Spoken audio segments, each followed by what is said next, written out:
Hello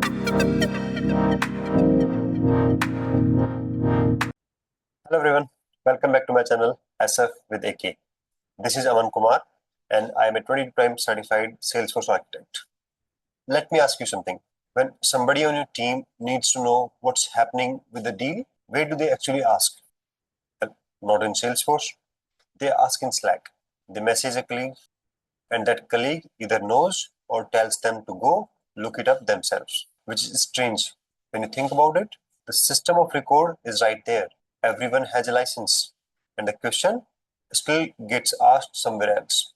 This is episode 6, and it might be the most useful one in the series because this is where Headless stops being an architecture idea and becomes something your sales team notices on a Tuesday afternoon.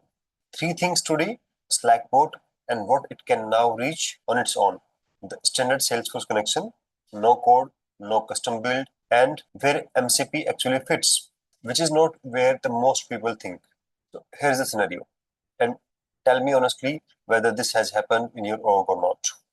214, Maya is in the sales channel, call in 20 minutes, and she needs to know where the renewal stands. And I reply, because I'm the manager and I'm helpful. Open Salesforce, search the account, open it, check related opportunities, scroll to recent activity, or just check our last 3 emails with them. 6 steps to answer just one question. 18 minutes left. Cool. Now, nothing here is broken. The data is in Salesforce. It's accurate. Somebody built that model. Problem isn't the data. It's the distance between where the data lives and where the question got asked. And that is what we are closing today. Quick recalibration, because Headless has meant something slightly different in every episode. Episode 2, a terminal talking to Salesforce. Episode 3, both with no browser. Episode 5, Claude running action in your org. Every one of those was a developer doing something technical. This one isn't. Slack isn't a developer tool. Slack is where your reps live, support, marketing, finance, people who have never opened a terminal and never will. Everyone's already here. You are not asking anyone to adopt anything that happened years ago without you. Zero learning curve, nothing to install, nothing to learn. You type it the way you type it to a colleague and no context switching. Right now, people are tabbing between 4 apps all day, and every switch costs seconds and attention. Today's definition: headless means your Salesforce data shows up wherever the work is happening, and the work is happening in Slack. This is not the Slack bot you remember. I need to clear something up because when I say Slack bot, some of you are picturing the wrong thing. The old Slack bot reminded you about things and answered from a keyword list somebody wrote. Harmless, but not very useful. That is not what this is anymore. Slackbot is Slack's AI agent for work, and since Salesforce owns Slack and Salesforce partner with Anthropic, it's running on Claude. It reasons, asks a follow-up question, it holds the thread, it has an inbuilt MCP, it talks to Salesforce natively, no code, and it is everywhere in Slack. Sidebar, any channel, any DM, it's there. Two caveats on plans, and they're different numbers, so write them down. Slackport's AI features needs Business Plus or Enterprise Plus license. If you are on a free or pro edition, you can watch this and understand the pattern and build this in a developer sandbox. And the Salesforce hosted MCP server, the thing at the end of the episode, need an enterprise edition or above. Different bar, different conversation with procurement. One question, 3 sources. Here's how the rest of the episode is structured. And I want to set it up properly because the whole thing hangs on it. We are going to ask one question, the same question 3 times, and each time the answer gets better because we add another circle of context. Circle 1, the Slack, the thread, the channel. Circle 2, Salesforce, opportunity, amount, close date, owner, last activity, all the Salesforce data in the context. Circle 3, the web, what is actually happening at that company right now. And one thing to hold on to, because we'll come back to it right at the end, 2 of these circles are permission bounded. Third one, the web, has no permission model at all. all three arrive in the same message, in the same voice. Let's start at the outside with nothing connected, because here's something new that a lot of people haven't noticed. Slackbot. It searches the web now, it reads external links too that shipped recently, and it changes what this thing is for. Now let's go to Slack. Okay, this is Slack, and we have Slackbot, and there's nothing connected yet. Now let's ask something. Let's say, tell me about Zomato. That is the company I'm using for this demo. So it will check everything in the Slack and then answer me what I have access to. So it found about Zomato because there is a channel there which has an active deal, and there are some activity as well. It gave me a summary of what it had on Zomato, including the channel information. Now let's connect Salesforce. So to connect Salesforce, we'll go to admin settings, go to tools and settings, click on manage Salesforce organizations, and click on get started. Now we need to pass the org URL. So I will copy that from this page. Let's copy the base URL, paste it here, and then we need to select how we want to use or map the users. So I will choose email. If you are using SSO or another provider, you can definitely use SAML name ID. So I will use email. Click on request connection. That will send a request to Salesforce to connect it. Okay, from here, let's go to setup and type in Slack. And under manage Slack connection, you will see that request. As you can see, we have a request from Slack demo, request date, and user configuration. And on the Slack side, we are mapping with email. So we can select email or self-address ID here as well. So we'll select email and click on agree to terms and approve. That approved the connection. Connection is still not activated. It's just approved. Now let's go back to Slack, click on OK, and open the connected org. Now it says ready to activate. Now we can click on activate. Now it's activated and it will sync the users as well. That's how it works. Now we can close this tab. Now let's go back to Salesforce, and over here in Slack channels for records, we can decide on which records or which type of records Slack button or Slack context appears. From there, you will be able to connect to different channels. For now, we have multiple objects here. We don't need to add anything else. We will be using account for this demo. So let's go to accounts.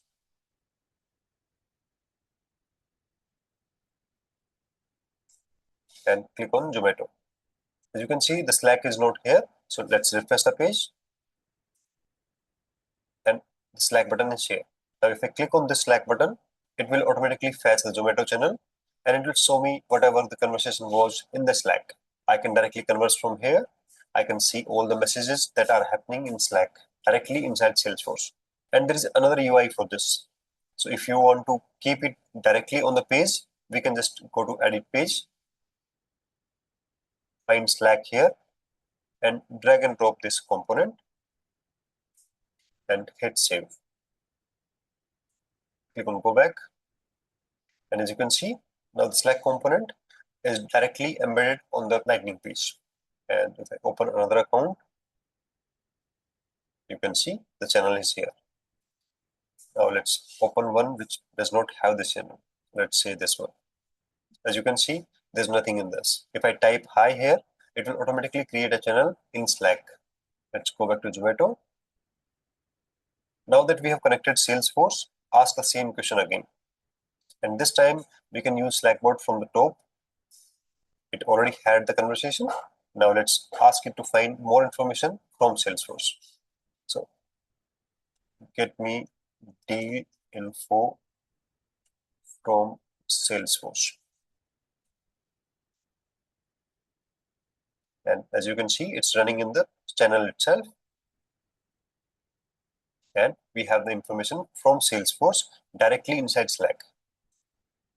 We can see the opportunity, we can see the close date, we can see the amount, and everything we have in Salesforce, we can see directly that in Slack. We don't need to go to Salesforce for that. If I go back to the channel, you will be able to see it's linked to an account. If I go to account detail tab, I will be able to see all the information from Salesforce directly in Slack. If I want to see a summary, I can just see here. It will summarize the account for me. And if needed, we can also add Salesforce list here. So if I click on Salesforce list, we will be able to use the list views that are on the account page or related to account. As you can see, contacts are here, opportunities, cases, partners, all of the information that we had on account in Salesforce, we'll be able to see that in tabs here. So if I use opportunity as a tab, it will be added here. And I can directly go to this tab to see the opportunity of this account. Now, if I click on this, it will expand and provide me more information on that opportunity. Now, let's enable the web feature. You need to enable and give permission to the users. For that, let's go to admin setting again and organization settings. And in this, go to settings at the bottom and click on Slackbot. Now, as you can see, web search is disabled. It's not allowed. Now click on edit and we can allow Slackbot to surface content from web domains in search. And it's a check. There is a checkbox as well if you want to warn the users that they are opening web results. Click on save and we are done. Now we have the web feature enabled. Let's go back to Slack and let's go to channel. Let's refresh the page just to be sure. And let's open the Slackbot again. Let's ask a question again. Get me info on Zomato. I have a call with them. Let's query the Salesforce data. Open opportunities, recent activities, and quick take for your call. This give me a summary of what the call is about or what's happening. Who are the key people here? Now let's type in, find the information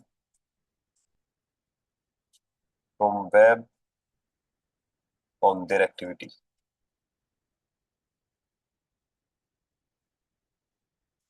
It will find the information from the web itself. It's searching web for Zomato. As you can see, it gave me information that was latest on the Zomato company directly in the Slack. I did not need to type into Google and find that information or go through multiple pages. The corporate structure is here, financial performance is here, business unit and strategy. Everything that I need to know about the company, I can know that directly inside the Slack. Now I can type in here and send information to Salesforce. Let's say I had a call, now I want to send the information back to Salesforce so that it's logged there. So I can just type in, I had a call, them, it was productive, and we agreed to meet again in 2 days for next steps. Log this as an activity.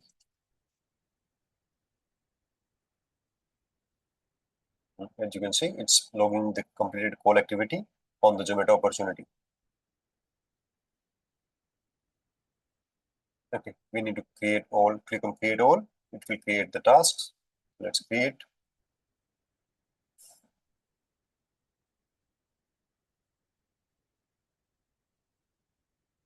It's creating a Salesforce record and done. Both activities are logged onto Zomato opportunity. Today's completed call and high priority call task for July 30. Now we can see the records. Task. If I click on this, it will open the task here. If I go to Salesforce, let's refresh the page. And as you can see, call with Zomato and follow-up meeting with Zomato. Next steps. Both activities are logged here, and these will also be on the account level. So if I go to account, I can see both the tasks here. So you don't need to use the connection, or you don't need to build a connected app to get the data from Salesforce to Slack or from Slack to Salesforce. It's directly managed by point and click tools. Your data or your business logic. So that's the standard connection, and I want to be clear about how much it gives you because it's more than people expect. Any object you configure, standard or custom, read and write conversationally, record channels, reviews, AI summaries, all scope to what the person can already do in Salesforce. For a lot of teams, that is the entire job. You could stop here. So where does MCP comes in? Two places. The first is a ceiling. The standard connection inherits the user's permissions, which sounds ideal until you notice it only inherits them. It can't go lower. Maya can edit an opportunity in Salesforce. Slackbot can edit opportunities as Maya. There's no setting that says C can do that in the UI, but not from a chat message. With MCP, that becomes configurable. Salesforce ships separate servers for reads, for writes, for deletes, enable reads only, and there is no write tool to call. Same user, same permissions, different capability surface. And that is a different question to be asked. The standard connection asks, what can this person do? MCP lets you ask, what should this surface be able to do? In most orgs, those shouldn't have the same answer.